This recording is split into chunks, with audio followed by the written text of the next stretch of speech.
Welcome to the Greenwood.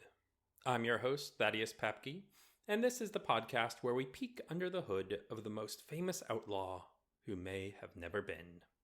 From archers and archaeologists to fletchers and folklorists, we interview subject matter experts and content creators to learn why this figure continues to endure and consider what we can learn by examining what historian Maurice Keene called the matter of the Greenwood.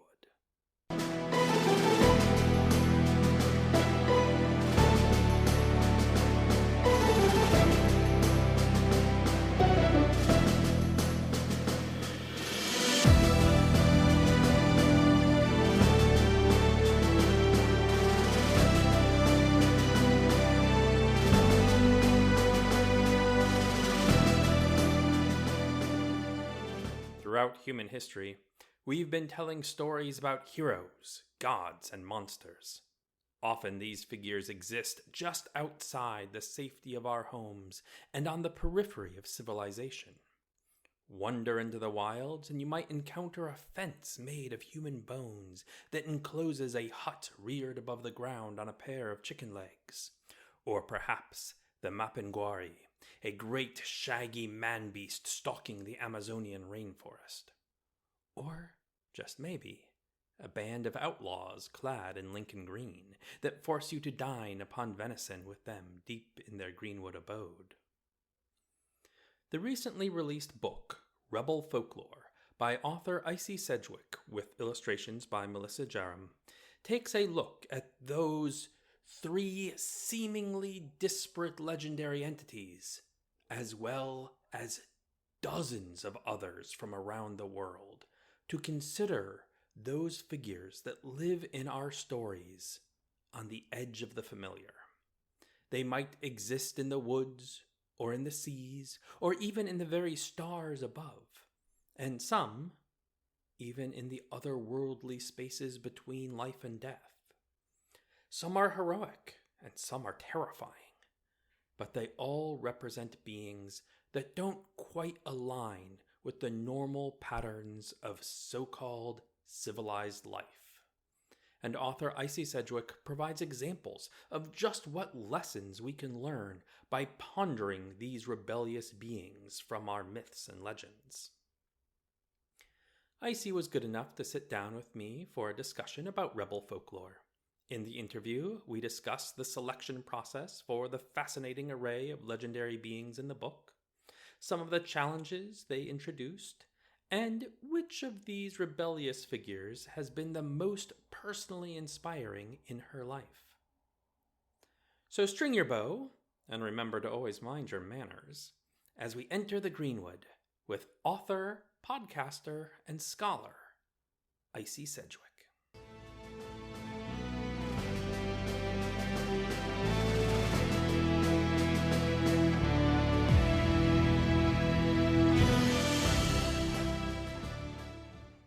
Well, thank you so much for joining me today. Like I said, I've seen you before with Rural Gothic and on the Folklore podcast, but then I was listening to an episode of Dirty Sexy History with Jessica Kale, where they were discussing your book, Rebel Folklore. And I hadn't come across that before. I immediately had to check it out, got myself a copy, and it's a impressive book. You've got over 50 different figures that you go into some detail about. So a full page to 3-page write-up on each one, and each one having at least one full-page illustration that goes along with it as well by Melissa Jarram. And what really struck me and what I wasn't expecting was how diverse the range of characters were. But it definitely felt like it was worth exploring on my podcast, Into the Greenwood, because of the title, Rebel Folklore, and because the first character that you featured was Robin Hood, who I think comes to a lot of people's mind in the Western world when they hear of a folklore character and the idea of a rebel. The name of the book is very evocative, Rebel Folklore, and the first figure you mention is Robin Hood, who's of particular interest to this podcast, but really we take any idea that might be associated with Robin Hood and then explore what it means. And so, what I want to explore with you is that idea of rebel folklore, not just focused on Robin Hood, but that broader idea. Mhm. So, how do you define that term, rebel folklore? It's a funny one because it was actually a title that was given to me by DK and the publisher. And I think the way we kind of interpreted it when I then sort of started putting the figures together and deciding who would make the cut and who maybe would be better for a different volume, the general kind of consensus was it was looking for the figures from folklore who kind of sit in that bit of a grey area where they're not entirely benevolent, but they're not wholly malevolent either. And obviously, there are some figures from folklore who very much are like unremittingly terrible. And you might look at some of the ones in Rebel Folklore and think, oh, well, hang on, what is the plus side of some of these figures? But because they often act as cautionary tales, it was that sense that if humans, what's the word, sort of intrude on their domain, then they Hmm. react negatively towards them. It's not so much that they're just intrinsically evil or necessarily going out of their way to be evil. And it was that idea of how somebody's just general demeanor affected how they reacted to other people, or indeed, in some cases, you've got some like the Selkies who are far more towards the benevolent end of the spectrum, but you still sort of think, but we wouldn't entirely class them as wholly good because people don't really seek them out for anything other than forcing them into marriage, I guess. So it was how they sit in that grey area where they're not quite one, not quite the other. So some of them do become like rebels against the system, as it were, but then other ones, it's more just they remind us that life isn't all black and white. Yeah. I think one of my favorite examples of that might be the Rusalkas, who on the surface have this kind of evil quality of like, oh, they drown men in these rivers. And it's like, oh, but wait, who are the men that they're drowning? It's the ones that are making these unwanted advances on lonely women in the woods. So it's a little bit of this avenging quality that they have as well. So even though there is something that is inherently dangerous to humanity, well, but maybe they're also helping humanity by weeding out some of its worst elements. Yeah, very much so. And that was the thing that you get even with a figure like Baba Yaga who's in there, because she's really difficult to characterize because I don't see her as a villain. She Hmm. obviously does villainous things, but also if you pass all of her tests, then she's more than happy to uphold her end of the bargain. So I think it Yeah. was that sort of sense that it's almost like going against the idea of like the fairy godmother of someone who just out of nowhere comes and grants all your wishes. That's kind of a weird concept in folklore because there's always got to be payment for that. So I think these figures kind of demonstrate that sometimes you can make the payment without actually realizing that's what you've done. Yeah, Baba Yaga is one of my personal favorites. Many years ago, kind of back before the internet discovered Baba Yaga, I made a board game where she was a central figure, and I read, every folklore from Russia that I could find, not just ones relating to her. And she really is one of these, like, sometimes she is a scary, villainous, child-eating witch, and others, she's the mentor figure on a hero's journey, or she's really helpful, or sometimes that, as you were saying, that kind of dangerous element laced with help. The most classic story, of course, is Vasilisa, where she represents something horrible and dangerous. But at the end of the day, Vasilisa does everything she is supposed to do. And the real villain is, the wicked stepmother back home. Yeah, yeah, and I think that's the thing where it kind of, I think a lot of these figures do sort of counsel you to maybe look at that slightly more nebulous idea of whether someone can be good or bad. Because I don't think anybody is ever really 100% good or 100% evil. And I know people can certainly perpetuate evil acts, and it can have like espouse evil belief systems and so on, but then there's you also sort of think, but is there something else? I'm trying to really not accidentally defend dictators at this point, which is where it gets a bit awkward. But so I suppose it's easier to do it in folklore, the fact that even the ones who appear to be evil often have a lesson that they can teach, so they can still be completely evil, but the way that they're encountered or whatever can then still have some kind of value in it. Right, right. And that's one of the things that's, I think, really fun about this book is that you get a good swath of those examples. And, I have somebody who's been reading folk tales for my whole life, but there were still dozens of figures in this book that had either never heard of or was barely familiar with. So I was pretty impressed by the kind of breadth of different characters, and it's a very globally reaching book. I think we should say also there's a section for basically every corner of the globe that gets delved into. So many books you find, especially living in the US, living in England, are very Eurocentric, very Western centric, and it was nice seeing something that really delved into a lot of areas of folklore that I often see barely get touched on. That was also a bit of a double-edged sword, really, because at the same time, there's that sense of to what extent should I be telling the stories from, for example, the Pacific or Africa? And the idea of the book was very much to be like an introduction to these figures. A bit like if you meet someone at a networking event and you have like a minute with them, but then you go off and you look them up later on, and then you sort of develop your own kind of awareness of who that person is. That's kind of how the book is designed, and obviously that's why there's such a massive recommended reading and listening list at Hmm. the end. So there's some aspects of folklore I was kind of, it's better for you to get that from the culture direct, or somebody from that culture directly, in which case they're listed in the recommended sort of read and listen and all that kind of thing at the end.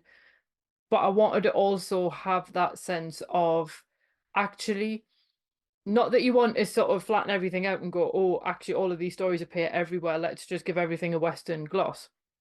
At the same time, there is a sense that these figures, having some similarities, also demonstrate that humans often have the same preoccupations all through time and in different geographical environments, geological environments, all that kind of thing. So to me, it's a good way of reminding us that we are actually fundamentally more similar than different, and we often have similar preoccupations, and that's what these figures sort of help to represent. But then we can also use these figures to explore things like the impact of colonialism or environmental catastrophe and so on, by how these figures emerge to either ward something off or to protect a community or whatever. So they become like a really helpful way, I think, for people outside of those cultures to appreciate slightly more nuanced issues, I think. But then you can also still look at them as, wow, this figure's really cool. I want to learn more about them, and then go off and find out more about them. Hmm. Yeah, it's really interesting introductions to each of them, and I appreciate also the sort of connections that you draw with. You might be talking about one figure that has a kind of water guardian aspect, and will reference like, well, similar to these other ones that you get mentioned in the book. But each entry, because sometimes you have groups of beings, sometimes you have a god, sometimes you have a more human legendary figure. It really is very diverse. But each entry still manages to feel entirely unique, still feel like their own thing, even if they're playing with similar concepts, whether it's forest guardianship or dangers of going out at night or whatever it is. There's even if there are similar elements that can be drawn, each one still feels wholly unique. Yeah, one of the things that came out across quite a lot of them was the number of female figures who were somehow dangerous to men at night. And I think what I liked about that was it was basically just leave them alone. And, just if you see like a woman on her own at night, just leave her alone. And I thought that was quite funny how that came across. Check to see if she's got either cloven hooves or backwards feet. That's a common one. And I think it's also really cool. The one that for me I think is the most interesting, and it was kind of difficult to get this across because of the fact I was sort of grouping them by continent. But the stories related to the Pleiades are really interesting because they Mm, appear in literally every culture. yeah. It's their own version, but they're all so similar. And that's why I name checked them on your Andrews book, because she goes into it in so much detail. And it's really interesting to go, so why has this one constellation ended up inspiring very, very similar stories in all these different places at all these different points in time, like independently of each other? And that kind of starts to lead into some interesting connotations, because on one hand you're kind of like, well, again, obviously universal sort of collective ideas on one hand, and on the other hand, obviously animists would say, well, it's the interaction with those beings that make up that constellation. So it's even just looking at something like that, you then suddenly realize how actually folklore is not just this like cool thing that you read when you're younger. It's this massive like can of worms that you've got to be kind of careful which way you're pointing it when you open it. Yeah. No, that is really one of the more interesting ones too, because not only do we have these almost universal stories pertaining to it, they represent a universal experience, one that most of us in our modern world easily overlook. You know, the Pleiades are a very distinct cluster of stars in the sky, but if you live in a city, you can't see them. As soon as you go outside the city, right time of year, out there by the Taurus constellation, they're nice and vibrant and distinctive. So it's one of those kind of common experiences that our ancestors all around the world had that we've kind of lost. Yeah, I mean, I remember I first discovered them when I was at primary school because there used to be in a what's the word, a planetarium in South Shields, and we went to that for like a school trip, and they were doing the thing, you know, where they show you all the constellations on the like the ceiling, and you kind of get to see where they are. And I always thought they were really cool because they're one of the constellations, a bit like Orion. You can't mistake them for anything else. Yeah. And I always thought they were really cool. And then obviously as I've gotten older and I've gotten into like star lore and constellations and things like that, the more you sort of realize how actually they have been one of those constants, obviously in the Northern Hemisphere, particularly throughout time, and the fact that obviously there are more than seven of them, but we can Hmm. only really see seven of them from here. But one of them is so faint. So many of the cultures had like a story of like a lost one of the sisters because she's really hard to see, to the extent that people would use that to test their eyesight. Like, Yeah. could you count the seventh sister? Hmm. And even now, even at the age that I am, if I get out of the car and it's like, because where I am, thankfully, there's not too much light pollution, you can see them. If I get out of the car late at night and I'll have a look and I'm like, can I actually count all seven? And I'm like, what am I going to do if I can't? Nothing. It's just like comforting to know that they're all still there. Hmm. Yeah, I've actually worked a lot in planetariums, and I love talking about the Pleiades and talking about the way that they've been used both for sharing these cultural stories, but also for practical reasons. We didn't used to have an optometrist, but we had a vision test that was there in the sky.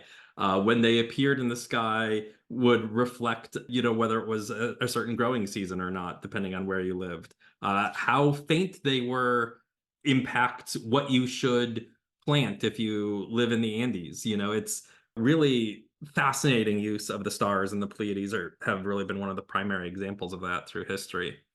And that there is this really ancient Aboriginal story there.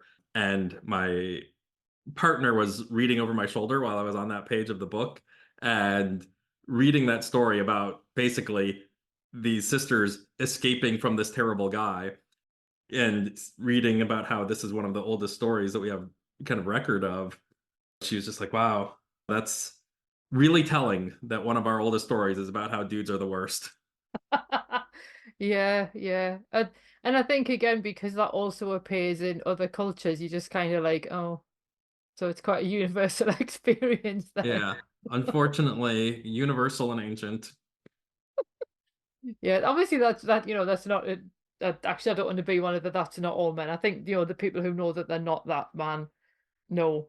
But the other thing that's interesting is which star that man's related to changes as well, depending on the culture. So sometimes he's one of the stars. I think it's Aldebaran in Taurus. Other times it's Hmm. Antares in Scorpius, and it's really interesting how other constellations then sort of get brought into the mix. And again, I just think I'm always fascinated when you actually see the stars and there's no light pollution. Like, how did anybody tell one from another? Because it's easier for us because only the brightest ones show up. But when Yeah. you do see all of them, you think, yeah, I've no idea what I'm looking at now. Yeah, when I've done planetarium shows, you know, it's for mostly kids who live in cities, and usually this was in the US. And I would really focus on the brightest ones. I would focus on, here's the ones that you basically have a chance of seeing yourself if you go outside. But you're right, if you go to a proper dark area, then you get a whole sky full of stars that is almost overwhelming. Hmm. I've only ever seen it once, and it was going out up the coast in Northumberland with a friend of mine to take some pictures. And it was honestly, you got out the car and it was just wow. I had no idea that it was like actually that bright, and you could see the Milky Way and stuff, which was really cool. But yeah, you did suddenly realize how tiny and insignificant you were at that particular moment in time, and it's like thanks. Right. And it's in those moments when you start to better appreciate why our ancestors told so many stories about the constellations, about the stars, about the Milky Way, because would have been so present in their lives. Yeah, and it's really such a shame that I think for many people they're completely divorced from it because they either don't get to see the night sky at all. Well, they'll get to see the night sky, but it'll be blank as it were because of all the light pollution, or they might get to see Jupiter if they're lucky Yeah. or something like that. I mean, Jupiter's cool, always kind of hanging out like hello with people. But yeah, it's sad really how we do have these sort of pockets of space where people just never actually get to see the night sky, because it would have been such a common thing for people even sort of 200 years ago. You have to go that Hmm. far back. Yeah. Yeah. No, it's very true. It's our modern experience is so different than the experience that most humans have had. So about the book, speaking of things being very vibrant, the book itself is extremely vibrant. It has lots of bright, I don't even know what color, this like kind of neonish orange stripe along the front, and then this kind of puce background. And so it's a book that will stand out on your shelf very much. Beautiful black gilding on the edges of the pages too. And like I said, each entry has a full page illustration by Melissa Jarram, and each one is extremely vibrant, very unique. How did that collaboration process with Melissa take form?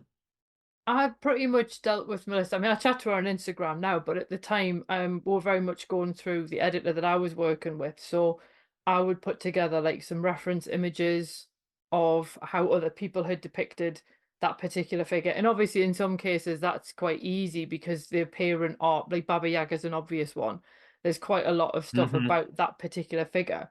But then other figures were a lot more difficult to find something either interesting or recent in a way about. And I think sort of, so for example, I think Jenny Greenteeth was actually harder than you would imagine to find Yeah. images of.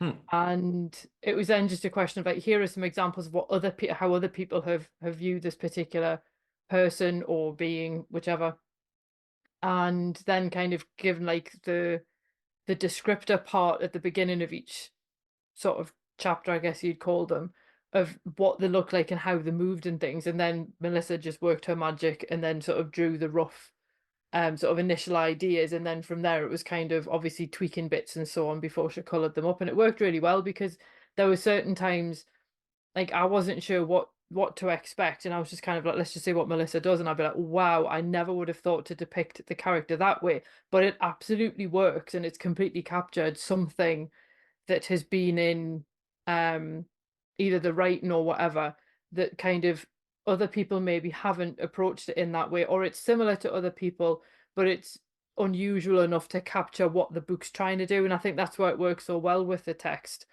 And it was funny because I was flicking through going, oh my God, that's my favorite. Couple more further on. No, that's my favorite. Couple further Yeah. on. Oh no, that's my favorite. And I find it really difficult to choose a favorite out of all of them. It's probably the Pleiades, but that's just because I'm biased and I love the Pleiades Mm. so much. But yeah, it's really hard to find a favorite. Yeah. The word that most sprang to my mind when trying to think of how to describe the art is evocative. Hmm. She doesn't try to do photorealistic images of any of these creatures or gods or monsters, but she does very like trying to capture their essence, and a lot of the symbology that orients around them to really bring out not just a sense of what this figure might look like, but a sense of like how dangerous they are, about how powerful they are. Yeah, very much so. And I think it was also the fact that it just goes to show how art is helpful in helping us to visualize a figure, but I think at the same time it you can also have like overlay your own interpretations over that, and I think there's enough symbolism, like you say, in each of the illustrations, that it kind of gives people a particular way to then read that figure through the illustration. So I think it's really, I mean, as somebody who reads tarot, a lot of the images remind me a little bit of tarot Mm. cards, which is where it was where really cool. One of the promotional items that they made for like book bloggers were like these 5 or 6 sort of tarot cards with the illustrations on, and you thought you looked at it and thought, actually, yeah, that's kind of to me what they're most like. The fact that there's enough in each of the images that you could read that image symbolically and actually get quite a lot of information out of it before you even started reading the text. And I must admit, I get so many messages of people going, "Oh wow, I just got your book. It's beautiful," and then like riffing on how amazing it looks. I'm like, "Yeah, you're right. Have you read it yet?" And I'm always kind of like, "I didn't do the pictures. I literally just did the writing."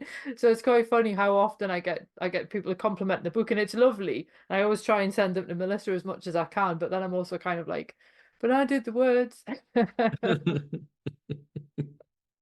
Well, speaking of the words, was there anything that you had wanted to try to include in the book, but you just weren't able to because of space or because it didn't quite fit within the theme as much as you wanted to?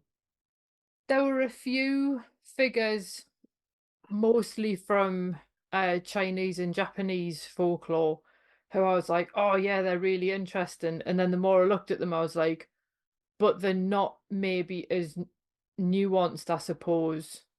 You know, they're more just monsters, so they don't have that lovely liminality about them that some of the other ones do." And I know there was at one point we were discussing whether or not we should include figures that were related to sort of specific religions, but we decided that that Mm, probably wasn't a very helpful way of looking at it, because then you've got a lot of cultural context to them that is quite difficult to maybe, I hate the word unpack because I think it gets used too much, but it is that sense of there's a lot going on there. Those figures are perhaps better discussed by people who've grown up in that context. So, for example, where we've got things like the jinn in there, while they're very associated with a lot of issues to do with the Quran and so on, they did exist in folklore before that point. So it kind of, it made them a little bit easier to explore them, but to also sort of look at maybe the similarities that you sometimes get with even sort of things like fairies in Northern Europe, for example. So hmm it was very much trying to look at them from that point of view. The other issue was whether or not to include gods. Now I think we've got maybe two in there, and they're the Aztec figures. But then the thing with, and then I suppose you've got Mami Wata, who's a really interesting one because she's not really a god, but she is. But then she's also a lot of other things at the same Yeah. time. She's fascinating because of that. But I think with the two Aztec ones, because of the fact that they were very much figures that ordinary people would have known about, interacted with, tried to ward off in one case, hmm it felt like you wanted to have that degree of like familiarity for people, rather than, you know, when you look at sort of, to say, the Greek gods, for example, and people would always have to go through priests and things. It was for the most part, obviously not all of the gods, but so it was kind of like that. What is the personal experience people are going to have with that particular figure? And that then also helped to determine which ones went in the book and which ones didn't. Yeah. Yeah, like I said, it's a pretty impressive array, and that's certainly a lot of questions to consider. I don't envy that task of trying to determine what would could qualify and what couldn't, what felt too complicated to include. Like I said, what kind of impressed me was how there's a lot more there than I kind of was accustomed to seeing.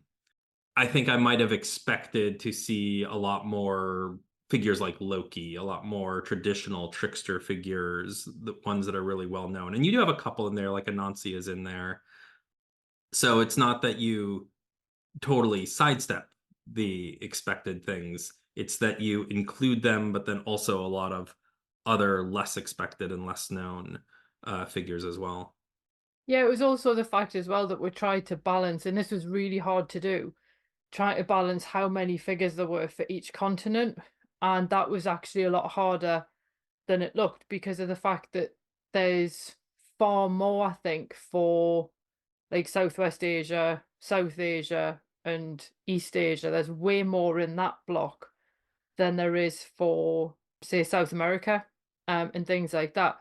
And obviously Europe, there were so many to choose from, but then we didn't want to skew it too far in favor of mostly European figures, because that would then mean having to take from somewhere else. Hmm. So it was quite challenging in that regard to sort of figure out, well, actually, what do we put where and who do we include? So that's why I think some of the ones that are missing sort of from Europe would be someone like Loki. And I think the other problem that you have with someone like Loki is then, do you count him as a god or do you count him as something else?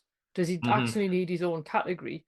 And how much did ordinary people actually relate to stories of Loki? There's quite a lot that we're not really Yeah. 100% sure. So, and I think because a trickster like a Nancy, I would argue, has a little bit more going on in terms of obviously when he then his stories move across the Atlantic, obviously thanks to the transatlantic slave trade. I think he then lives on and has a whole new existence in the Caribbean and North America. So I think it was that kind of thing of, well, if we're going to include a figure like that, which one has a little bit more going on with them, I guess, and also more of a modern interpretation. Whereas, I mean, I love Loki to bits, don't get us wrong, as a character, obviously, but I'm a little bit, a lot of the stories about him aren't necessarily positive. Right. So it's a little bit more tricky to include him, if you're looking for characters that kind of walk that sort of middle ground between the two. Hmm. Hmm. Yeah. Especially in the more classic stories Mm. relating to him.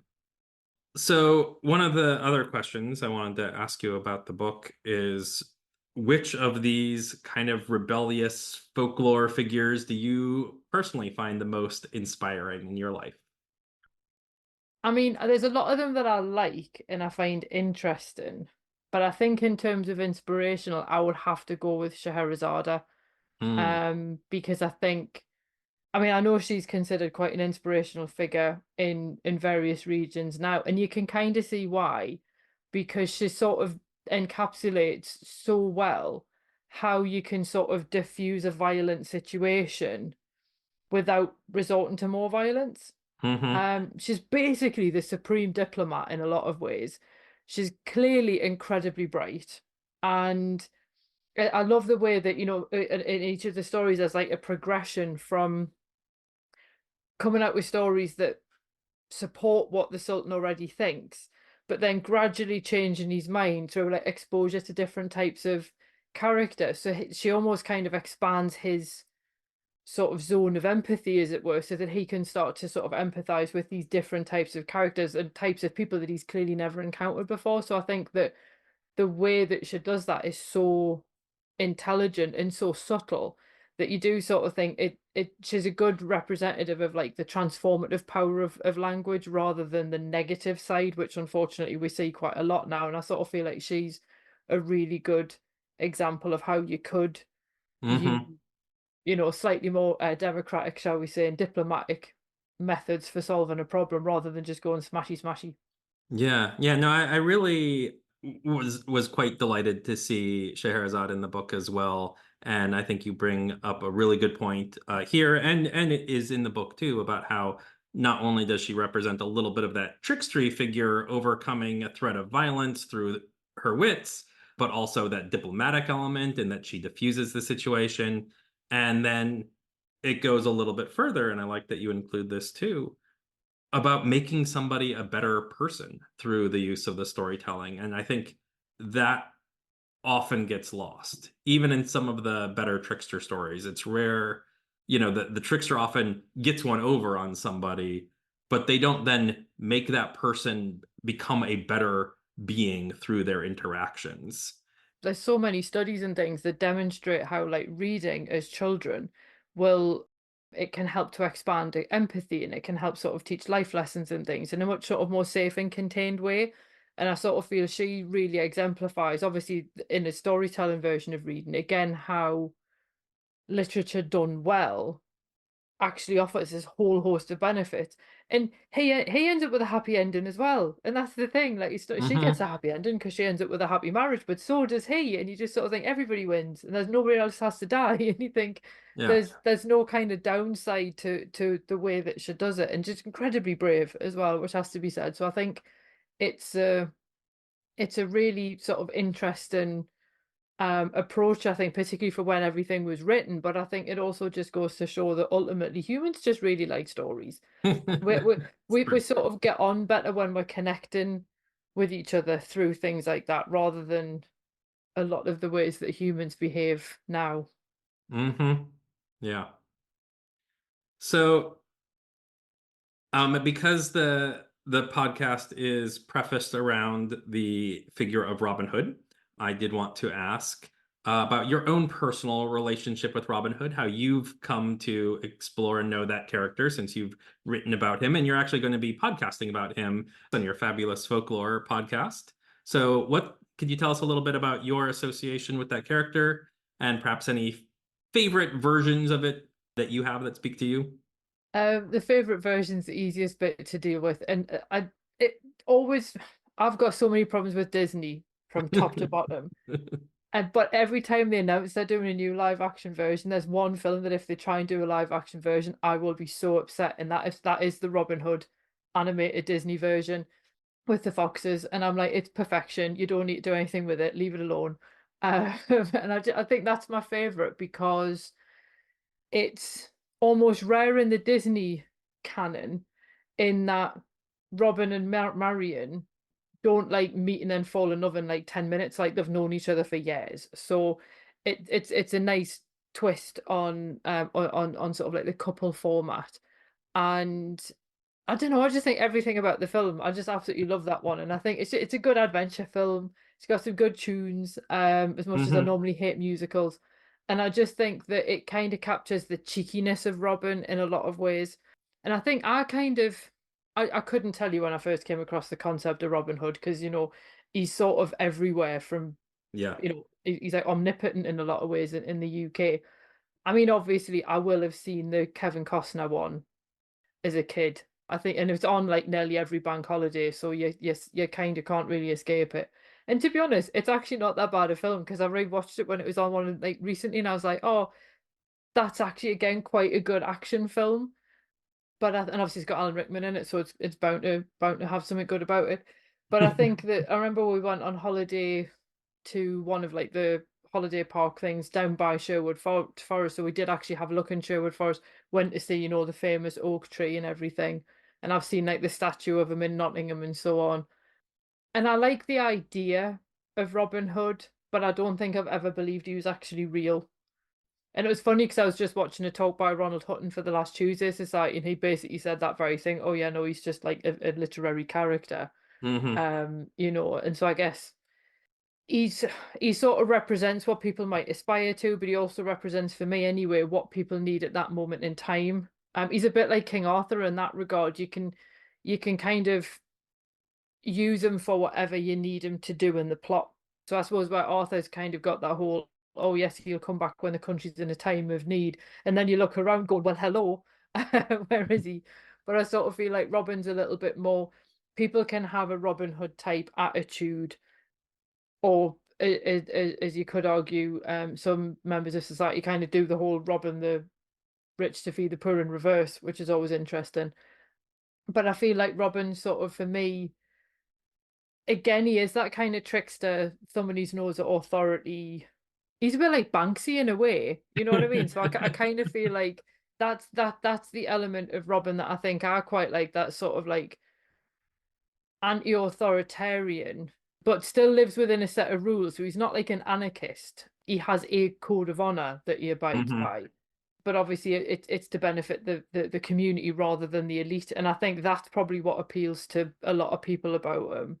Because I mean, the whole living in the woods and trying to survive on what you find in there probably isn't as romantic as people might think it is. No, it'd probably be pretty rough. Yeah. Well, so we've mentioned this book, Rebel Folklore. You've written other books. We also mentioned your podcast. So would you tell the listeners how they can find your work? I'm everywhere online. That sounds really like quite worrying. Yeah, I'm everywhere pretty much as Icy Sedgwick, and that's Sedgwick with one E. I get some really interesting variations, but people will be able to see that from like the name of the episode and stuff. Yeah. I'm on Instagram where I share like photos with little snippets of folklore about whatever the photo is, usually plants to be fair. And my podcast is on, I think it's on pretty much every platform that I'm aware of. It's on most of them anyway, but it's also on YouTube now as well. So if people prefer to listen through like their TV or something, they can subscribe. And that, at least on YouTube, it comes with captions as well, which is Hmm. really helpful. Because one of my other episodes that's coming out is about elves and Germanic lore. So I wanted to make sure I got the spellings of all the different types of elves and places and stuff right. And it was really upsetting that the AI caption software I use could understand like Old Norse, but often can't understand me. It's just like that's annoying. But yeah, so you can find fabulous folklore pretty much everywhere, I think. And then there's always links in the show notes that'll take you to wherever else I am. Yeah. Yeah, and we'll definitely include links in the show notes to your website and to the podcast. Cool. All right. Well, thank you so much for joining us here in the Greenwood. It's been my absolute pleasure.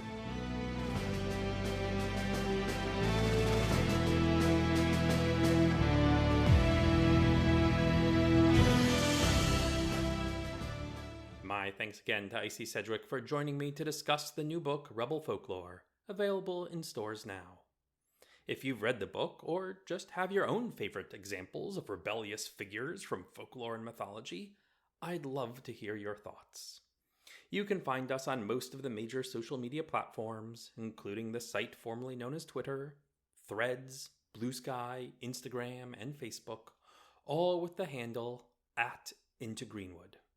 You can also reach out directly via email with the address intogreenwood@gmail.com. There is also an active Discord server for all things Robin Hood related, run by friend of the show Mike Nichols. If you'd like to join that Discord community where we source questions, organize watch parties, play games, have a book club, and just generally engage in friendly discussion, then reach out over email or social media to get an invitation. Into the Greenwood is supported by our amazing and generous followers on Patreon. At patreon.com/intogreenwood, you can follow for absolutely free or contribute as little as $1 a month to help us pay for our hosting fees. Patrons at the Merry Bandit and Notorious Outlaw levels also get bonus content that can include extended interview segments and other special exclusives. If you're willing to make a small one-time contribution towards keeping Into the Greenwood on the air, we also have an account on buymeacoffee.com/intogreenwood. And since this whole project is inspired by a forest hero who has become associated with charitable work, no matter how much or how little is contributed to keeping the podcast running, a minimum of 10% of all proceeds will be donated to a select charity. At this time, that charity remains Trees, Water, and People, a top-rated charity dedicated to establishing sustainable access to food and clean water for impoverished communities around the world. If you are feeling a bit impoverished yourself, a positive rating or review, or just sharing a favorite episode or two, would do wonders for helping others to find the show. As a small, independent podcast amid thousands of options out there, it's a real challenge for our little show to break through and gain listeners. So every single rating or share makes a tremendously significant impact. Into the Greenwood is produced and edited by me, Thaddeus Papke. Our theme music is by Plastic 3. That's all for now, though. So once again, I find myself wishing safe travels to you, one and all, until our next journey together into the Greenwood.